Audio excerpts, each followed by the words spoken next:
Hello.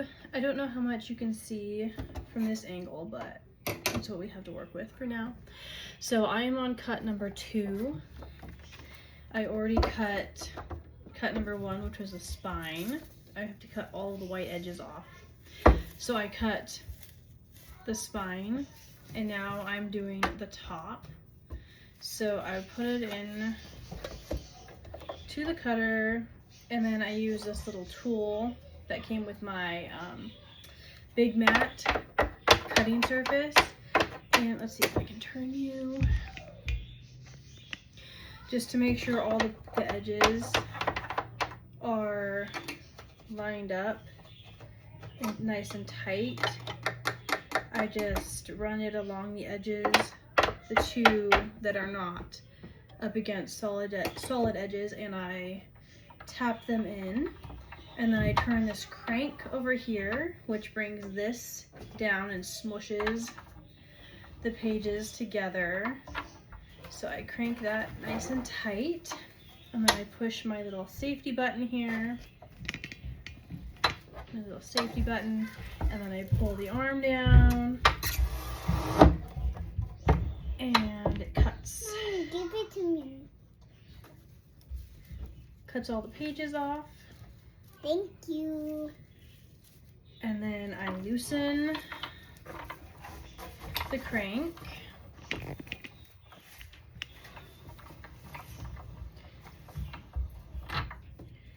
And I pull it out. And so now we have the spine and the top are trimmed, and we still have to do the bottom and the front. But first, we do the same cut to all of the other books. So now we're going to cut the top off this one.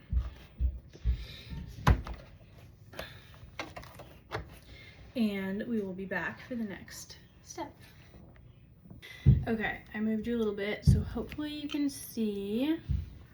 Now I need to move my bar to the next cut.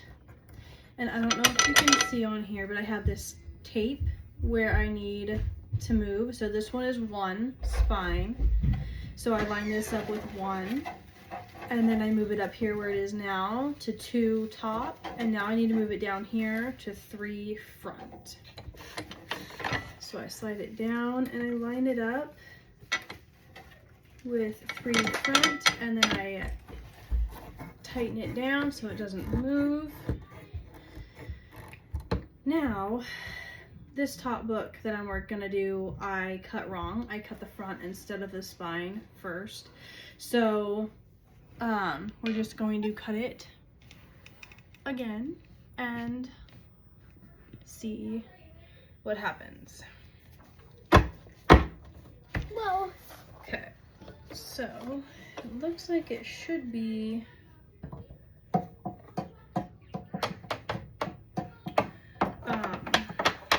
lined up good enough, hopefully, because the white lines on the edges are pretty much identical. It's the top and bottom lines that are not. Okay, move your face, please. okay. Well, this is hard to balance on it without falling.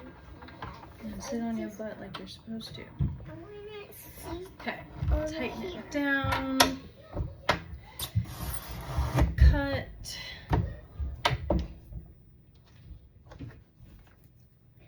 Looks like it took just, grab it. She's trying to help me and she's just frustrating me instead of helping me. It took like an extra little sliver off.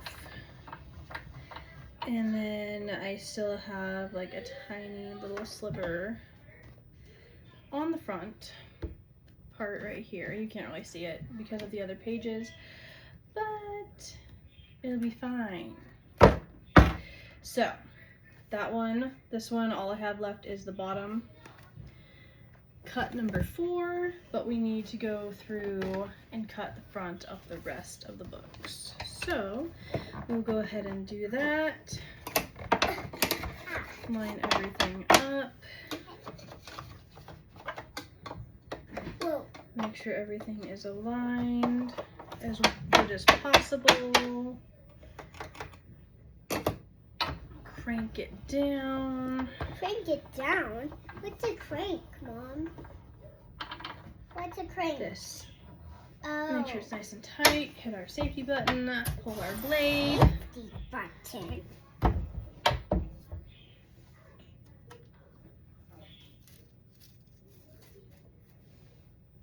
It's actually satisfying when you cut it. Loosen it back up. And then we're ready for the next book. Now, if you're new here, you might be wondering why I'm trimming my books when I didn't have to trim my first several batches of books.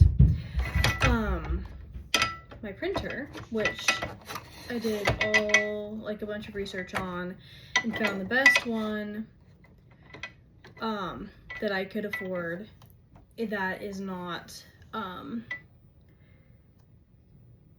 like big enough to fit in a warehouse somewhere, right?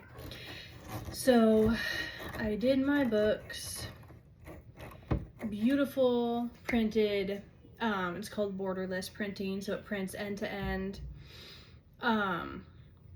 So when it does that, the ink on the printer like oversprays the paper, and so underneath or wherever it is, there's like a sponge that soaks up the overspray of ink. And I had no idea that sponge, I had no idea it was a thing, basically. And my research didn't, like, that never popped up in any of my research looking for borderless printing and like what I would need and stuff. So I was right in the middle of printing a book, and I get this pop-up on my printer saying that the sponge was full and borderless printing would not work anymore. They're like, sorry about your bad luck. So I called customer service and I was like, what's going on? And they're like, oh, you have to either buy a new printer or send it in to be serviced. And because it's not something that I can like buy the part for and like change it out myself, because you have to dismantle the entire printer. And I was like, okay, well, buying a new printer is not in my budget. And like buying a new printer every 6 months is definitely not in my budget. Sending my printer out to maintenance and waiting 3 months for it to get back to me and paying for that is also not in my budget. And that would be another like every 6 months with how consistently I've been printing books. So I decided that I just have to invest in this big boy and start trimming my books. So that is why we are here doing this instead of the much quicker way that I used to do it, which is just print, punch holes, and bind. So we are on the last cut for the books on the bottom. So I moved my bar to position number 4. So I want to get it all lined up.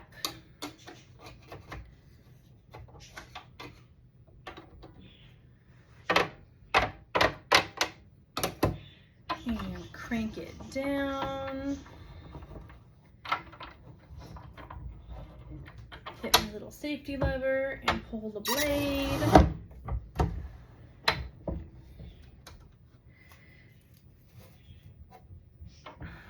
Loosen the crank, and there is a completely trimmed book. Now I have my 2 clear pages here on the top. One of these will be on the back, but they stay on the top while I do the next step, which is punching holes. And my hole punch can handle, is it 12 sheets? It can punch a hole through 12 sheets at a time, but that is 12 sheets of 20-pound like regular copy paper, and this is 32.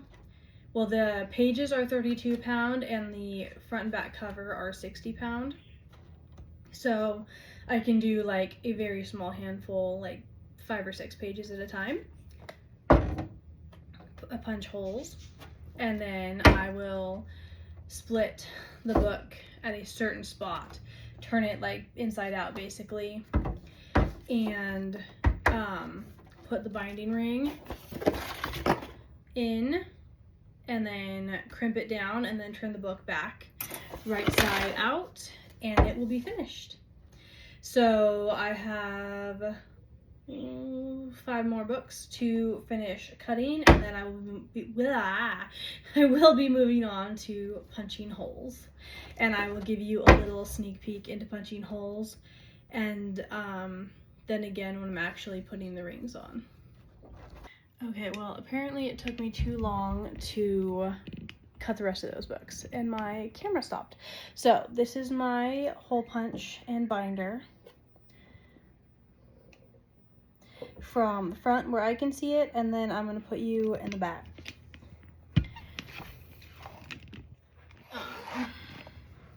Don't think I can, no, I can't zoom you out. Oh well. Maybe if I put you over here on the side, that would be a better angle. That's a better angle. Okay. So I'm going to take one of my books that's all trimmed up, and I'm gonna grab, because this front, this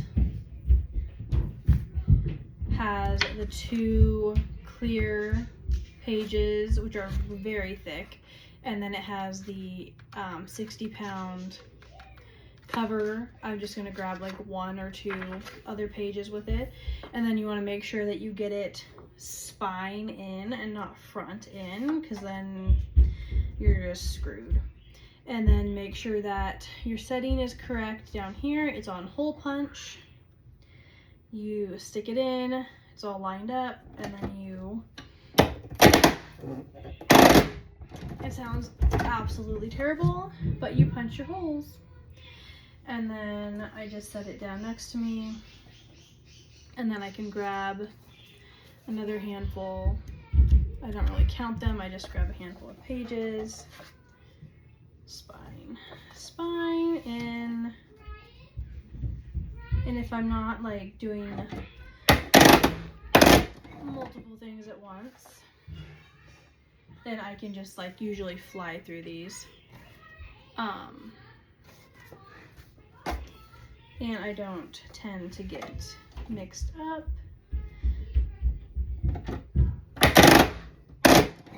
Oh, that sounds terrible. So I will continue doing this, and then I will come back for the binding part. Okay, I'm gonna leave you there because I still think that is probably the best angle. So now I grab my binding wire and I put it on these little hooks on the front of the binding machine. Then I take my book that is all full of holes. I'm doing video. And then I decide where on the inside I want the thing at. So I'm probably gonna just do it on between pages 8 and 9 on the intro to Herbal Basics. And so I'm gonna flip it inside out. And then I'm going to do this, make sure all of the holes are lined up. This is slipping all over the place. Okay, make sure the lines are all, or the holes are all lined up. Can't tell, but they're lined up. So now I very carefully stick them through all of the little tines, and sometimes they pop off. Sometimes I get them all on but one and it's just a little frustrating. Okay, it's on. Pull it through. Make sure all of the pages are actually on there. Now inside this part there's a magnet. So I want this part to be magneted, but first need to make sure and change the setting. And this is, pretty sure this is the biggest one. Yeah, so this is the biggest one. So I move it over to the biggest setting, and then I stick it in here, and you want to make sure that it gets magneted correctly. Make sure it's in, magneted, then you pull the lever again, squeeze it down. It's all closed up, and then you turn the book and make sure and you split the two